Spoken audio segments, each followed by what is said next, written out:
You know, if you want to learn what's going on today, you got to learn history. Football is history. American football, that is. What we're going to watch is, at this time of this broadcast, which you can see by the date is January 17th, 1983, was the NFL commissioner, Pete Rozelle. And they are talking about the controversies of the gambling and some fixed games. And after we get done with this guy, we're going to look at Mike Ditka. He's got some interesting things to say and the body language that goes with it. Rozelle's first scandal came when Alex Karras admitted betting. Now Rozelle, who'd been warned about Karras, had to suspend him. Of course, you make a mistake and you have a set. Another player, Paul Hornung, made the same mistake and was suspended too. But Rozelle did nothing when Hornung was later seen with an illegal bookie. In 1970, news broke that a grand jury was interested in 4 quarterbacks, 2 college coaches, and a bookie. A federal grand jury will begin hearing testimony in 2 weeks, January 20th, about the operations of perhaps the largest betting gambling operation in sports history. The key man in the entire investigation is Don Dawson. It would appear he knows everybody who is anybody in sports.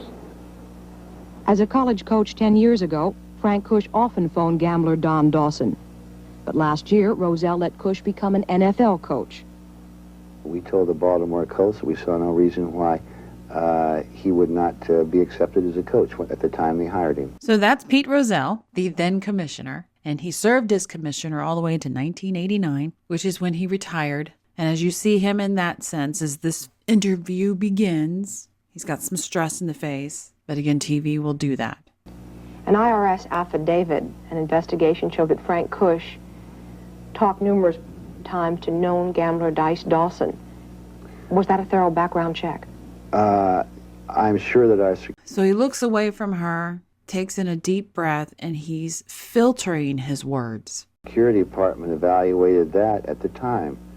And again, the fact that he knew someone and would talk to him a great number of times. I hate it when people do this. So the fact that he knew someone and you actually see a smile creep across his face. And then he goes back to being serious. He's filtering his words. A smile creeps across his face. He knew someone. I'm hiding something from you. Think about that crocodile smile.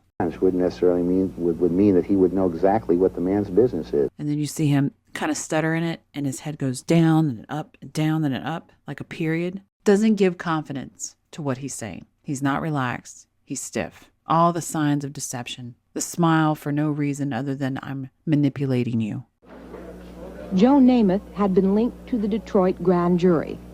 It was not his first brush with scandal.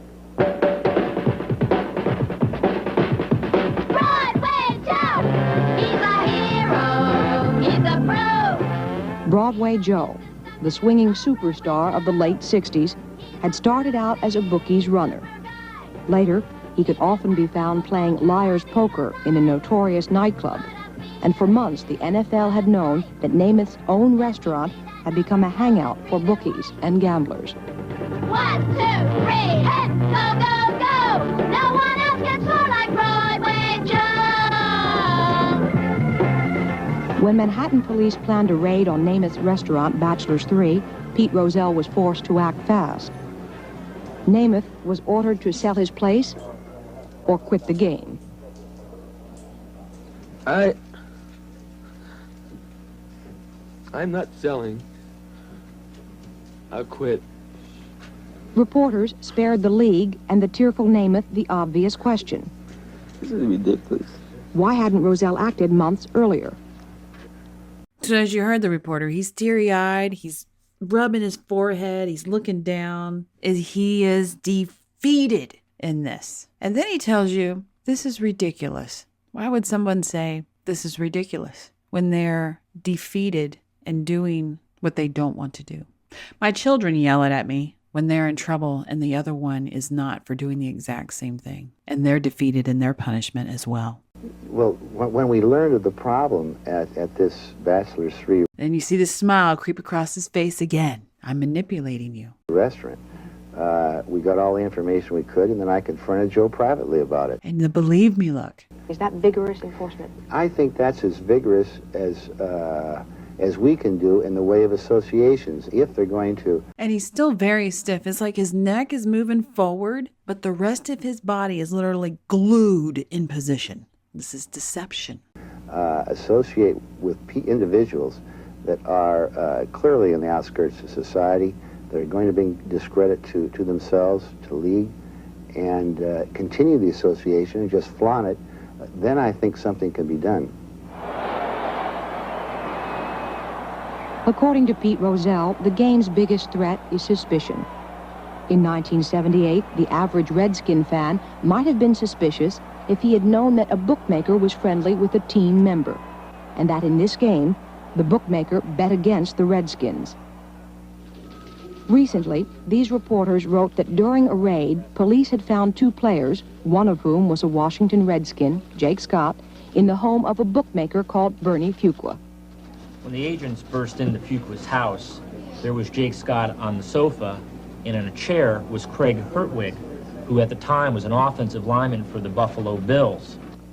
I forget when I did learn about that. I know that the 2 players involved, it was at the end of their career, and nothing was certainly ever established on them. He's so stiff, even in that one, he's not moving his hand, his fingers, nothing. People, when they're relaxed and they don't have to cover anything, but when they have to concentrate, they're completely still. They've either got nervous twitches or they're stiff as a board, and he is the stiff as a board type. Can't even wave his finger around to motion, oh, it's over in this direction. I talked to this person over there. Nothing.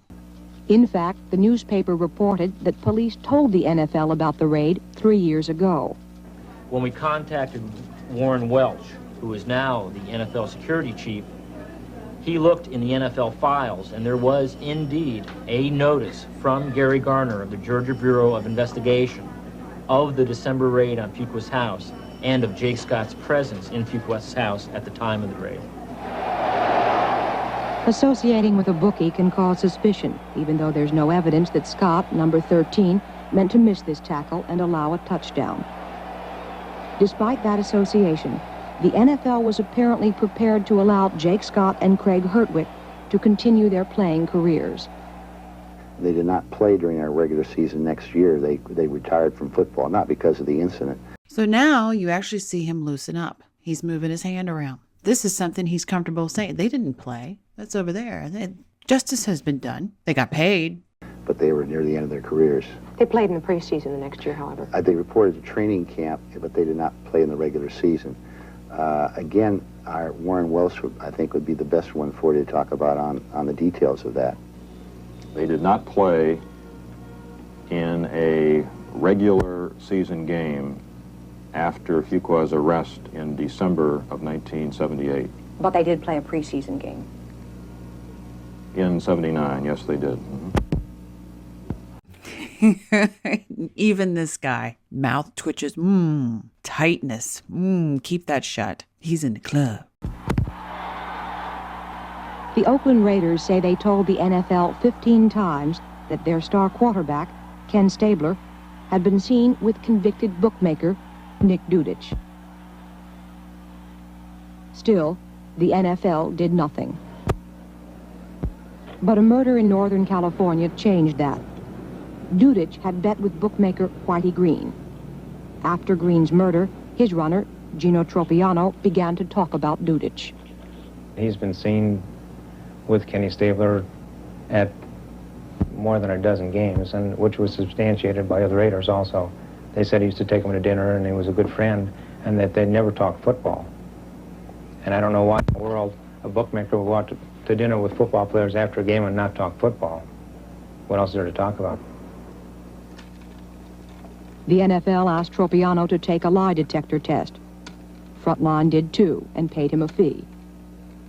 Though the NFL's polygraph found Tropiano truthful, it chose to discount his story. Stabler has sued NBC News and the New York Times for their stories on his relationship with Dudich. Stabler's association with Dudich is not illegal, but it could violate the National Football League Constitution.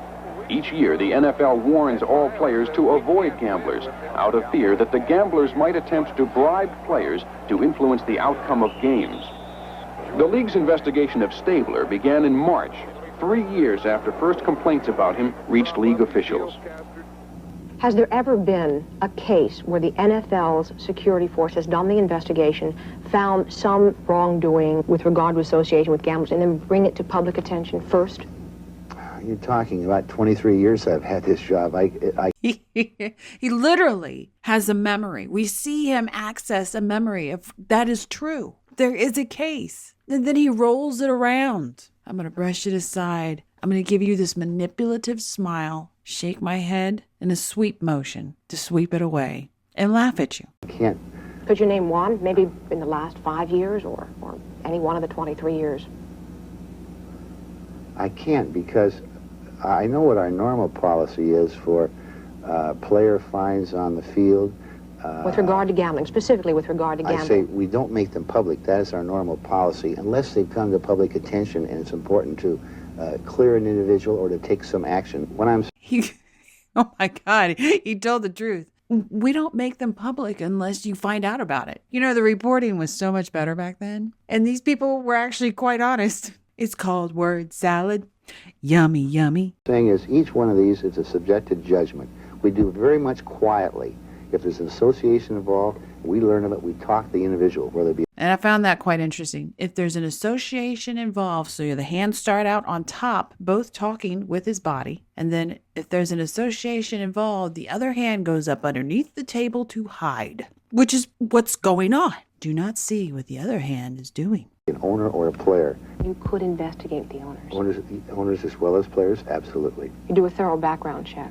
Our security department investigates all possible background on the individual coming into the league as an owner. And he kind of sweeps it over to the security department. Not me. The security department does it. Oh, okay. Looks away from her, pushes it over there. How interesting. Now I want to go look at Mike Ditka, because I think we've beat this horse enough. Now this is Mike Ditka. I was very, very little when he was in his football career. I really don't know a whole lot of actual facts on him. But I found this interview in light of that commissioner's body language very interesting. This is a post-game interview. His team just lost. I believe it was the Atlanta team. Not quite sure what their whole name is. And I do remember, as far as the news was concerned then, and players and teams and things of that nature, they did not like him. I don't know why, but they did not like him. Just your thoughts about... I have no thoughts about it. Anything else? Low moment for the offense like this. And it's apparent what it is. It's apparent what it is. And looks away from him. Will not elaborate. He's very tense. You see, this would be someone, the same kind of tenseness when your rival is winning. And I mean actively winning.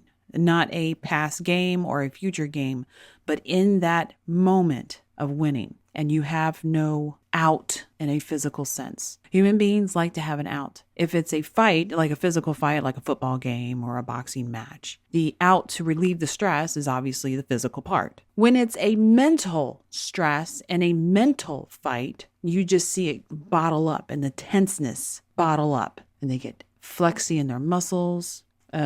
Think of like a bull when it's aggravated. It's throwing its head around. It has nothing to fight. It's just prancing around. And you see him with his head rolling away from the reporter that asked him the question, flexing his jaw muscles. Like, did this team quit today on you? Did you feel? No, they didn't quit. But there's not very much talent on the offense. None. That's my fault. I picked them. I thought I could play with them. I'm probably the wrong guy for this job, I'll say that. As you see a whole lot of stress. I picked him. I thought I could play with them. And he's being honest with you. I picked him. This is my fault. Probably better off getting somebody else. Will you be back next year? I don't know now. Are you thinking about yes. Getting out of it? Yes. Would you quit right I don't. So yes, you thinking about getting out of it? Yes. And he goes down and you see the head shake side to side. He's holding back. I would say he's holding back verbally. I don't have it anymore. No, I wouldn't quit right now. But if I was fired, I'd quit right now. Other than that, I wouldn't quit right now. I have no... management about That was golden. Did you talk to management about it? And he looks at the guy and it's like shock rained across his face, mouth agape, his face almost relaxed in that instant. Did you talk to management about it? Like, what kind of question is that? Mike, when you say it, what is it? You just said I don't have it anymore? No, I don't have it anymore. First Dick, They broke me down today. I'm a believer. First Dick, you seem to be hurting inside. As I said, God puts people in places for reasons, and he probably put me here to be humbled, and I deserve it. Mike, you say, could you change your mind tomorrow? Could you wake up tomorrow and feel differently, or do you think you're pretty convinced that... I just don't see us going in the right direction with the offense, and that's my job. That's my responsibility. I feel that I've let them down, and I think in turn they've let us down. We don't have any playmakers. We don't have people who make plays when the chances are there. To throw the ball deep, it's there to be caught. It's not caught. Play the ball short, it's there to be caught. It's not caught. It's just, we just don't have people who make plays. That's what this game's all about. I mean. And again, he's being very honest. We have people that just don't make plays. Now, the entire clip, the entire investigative reporting, I watched it all. In order for a game to be fixed, you need the coach, you need the quarterback, and you need the defensive captain. So I found this next part extremely interesting. You can't play the game any other way. There's no difference in this football game right there. What's the difference? We threw the ball deep, dropped it. They threw the ball deep, caught it. What's the difference? You tell me. There's no difference. Are they a better football team? No. But they make plays. We don't make any plays. We put the ball, we turned it over 7 times or 6 times in the game, whatever it was. They turned it over, we have an interception, will go for a touchdown, we drop it. They put the ball on the ground 3 times, we don't touch it.